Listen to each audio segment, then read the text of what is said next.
Hello नमस्कार दोस्तों। तो आज हम बात करने वाले हैं वेदांता लिमिटेड के बारे में। जैसा आप जानते ही होंगे कि इसके शेयर में लगातार गिरावट चल रही है। तो जानेंगे कंपनी के काम के बारे में और कंपनी के देखेंगे फंडामेंटल और जानेंगे 10 साल का रिजल्ट उठाकर। तो सबसे पहले जान लेते हैं कंपनी के काम के बारे में। जैसा आप जानते होंगे कि Vedanta limited Indian multinational mining company है और देखा जाए तो इसका मुख्यालय मुंबई में है। और यह मुख्य रूप से गोवा, कर्नाटक, राजस्थान, उड़ीसा में लॉय अयस्क, सोना, एल्यूमिनियम और जस्ता की जो खानें होती हैं वहाँ माइनिंग का काम करती है। तो काम लगभग लगभग समझ में आ गया होगा। जो कंपनी के शेयरों के गिरने का कारण सिर्फ एक ही है, वो यह है कि Vedanta group Hindustan zinc limited को बेचने का प्लान बनाया था, लेकिन सरकार ने हिंदुस्तान जिंक को इसे बेचने से मना कर दिया। कारण यही है कि जो सरकार की हिस्सेदारी है हिंदुस्तान जिंक में 30% हिस्सेदारी है, तो जिसके कारण सरकार ने मना कर दिया।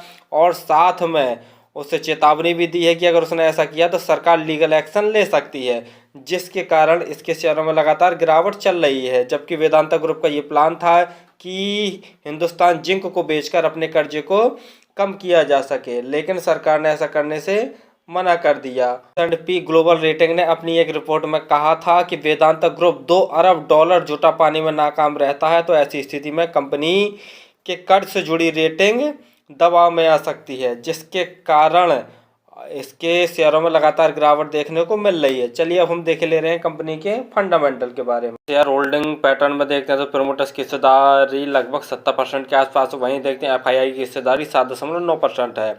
और वहीं म्यूचुअल फंड देखते हैं तो 1.19% जैसी हिस्सेदारी। और इंश्योरेंस कंपनियां भी बहुत काफ़ी इन्वेस्ट किए हुए हैं, यानी 9.81% जैसी हिस्सेदारी इंश्योरेंस कंपनी होगी। जो DII है, DII की हिस्सेदारी नाम मात्र है, तो स्वाभाविक सी बात हम जैसे रिटेल भाइयों की हिस्सेदारी कमी बचेगी। 11.3% हम जैसे रिटेल भाइयों की हिस्सेदारी है, यानी शेयर कहीं ना कहीं ठीक ठाक है, तभी FII mutual fund insurance company इसमें इन्वेस्ट किए हुए हैं। आज के दिन देखते हैं तो 273 रुपये के आसपास भाव इसका चल रहा है। और आज के दिन देखते हैं तो 1.83% जैसा उछाल मार दिया। और हाई देखते हैं तो लगभग 440 के आसपास इसने हाई मारा। और अभी भी देखते हैं तो ये शेयर लगभग 35 से 40% डिस्काउंट में चल रहा है।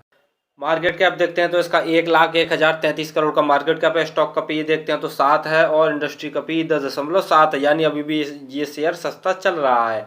ROCE देखते हैं तो 32.2 है। ROE देखते हैं तो 30% है, यानी ROCE और ROE दोनों बहुत बढ़िया है। बस कंपनी के ऊपर देखते हैं तो कर्जा काफ़ी ज़्यादा है, 59,020 करोड़ का कंपनी के ऊपर कर्जा, जो कि निगेटिव पॉइंट वाली बात है। वहीं प्लेस परसेंटेज देखते हैं तो 100% प्लेज है, यानी जो प्रमोटर होल्डिंग 9.7% है, यानी 69.7% है, पूरी की पूरी प्लेज रखी हुई है, यानी गिरवी रखी हुई है। तो कंपनी के लिए सबसे बड़ी नेगेटिव पॉइंट वाली बात है। कंपनी के पास कैश फ्लो देखते हैं तो 24,658 करोड़ का कंपनी के पास नगद कैश फ्लो है, जो कि बहुत पॉजिटिव पॉइंट वाली बात है। वहीं देखते हैं तो प्रॉफिट आफ्टर टैक्स जैसा दिखा रहा है 14,301 करोड़। और देखते हैं तो ये कंपनी डिविडेंड बहुत भारी भरकम देती है, 29.8% जैसा कंपनी डिविडेंड देती है, जो कि देखा जाए तो इतना डिविडेंड बहुत ही कम ऐसी कंपनियां होगी जो इतना सारे डिविडेंड देती हैं।